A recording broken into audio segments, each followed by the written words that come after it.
My husband searches for doctors everywhere to cure me of my stomach cancer. I think he loves me to the core, but after I recover, he takes away my left kidney to save his true love, who's been comatose for 2 years. He leans down to kiss her as I watch. She owes you this. I finally made her repay you. You'll definitely get better after this. What he doesn't know is that I'm already weak from the cancer. I die after he takes my kidney. That's when he goes crazy. He breaks down in tears and screams at the doctors. Didn't you say she wouldn't die? Chapter 1. I lay weakly on the bed. After receiving treatment for so long, I finally felt my illness easing up. I subconsciously raised my head when I heard some noises. My husband of 3 years, Caleb Grant, came into view. My mom, Mary Cooper, was sitting beside me. When she saw Caleb, she hastily put on a smile and said, "Thank you so much, Cal. If it weren't for you, Liddy wouldn't have been able to recover so quickly." Instead of responding to my mom, Caleb stared at me expressionlessly. He had always been gentle to me, so his behavior came as a surprise. He spoke. "You've recovered, huh?" I was slightly stunned. I had never heard him speak in such a cold voice before. I nodded, smiling. However, before I could say anything, Caleb scoffed. "Well, since you've recovered, it's about time you pay your debt." When he had finished speaking, several people barged in behind him. They had a surgical stretcher with them, and as they ran over to me, they proceeded to drag me onto the stretcher. I felt my heart leaping into my throat. I was overwhelmed by immense panic as I shouted, "What are you doing,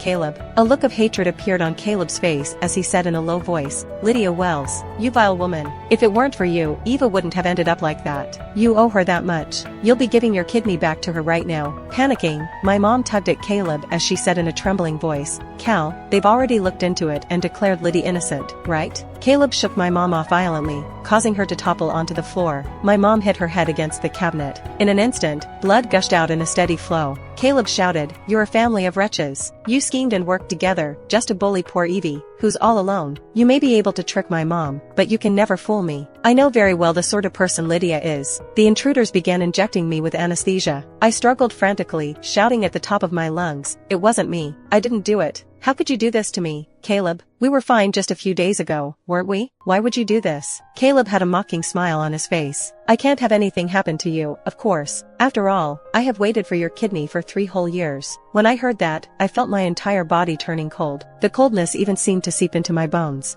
I asked in a disbelieving and shaky voice, "Caleb, what do you mean by this? Are you saying that, our marriage?" Caleb scoffed, and I could hardly ignore the hatred on his face. "Lydia, did you really think that I married you because I fell for a vicious woman like you? I only wanted you to give your kidney to Evie. If not, if I had to be with you every day for the past 3 years, it disgusts me just to think of it." Every syllable he spoke was like a stab to my heart, which ached terribly. Trembling, I couldn't say a word. I used to think that he loved me, but now, that feeling had turned into a sharp blade that pierced right through my heart. Ignoring the pain in her head, my mom crawled over to Caleb to stop him. She tightly gripped the fabric of his clothes and cried until her voice turned hoarse, "Cal, please, I beg of you. Liddy is finally recovering, but she's still very weak right now. If you force an operation on her, she might not survive. As for Ms. Lane, I'm sure that she can get a better donor." The group of people glanced at Caleb with hesitation. One of them asked tentatively, "Do we still take her to the operating room now, Mr. Grant?" Prying my mom's fingers off one by one, Caleb said in a cold voice, "Proceed as planned." My mom fell backward. Kneeling onto the floor, she begged Caleb with all her might, "Please, I beg of you, Mr. Grant, please have mercy on my precious Liddy." Caleb glared at her in hatred. He spat through his thin lips, "I am her husband. I have the right to make decisions for her. She owes Evie this much." With that, he glanced at several bodyguards in black, who came forward to stop my mom. My heart was completely broken, and tears streamed down my face.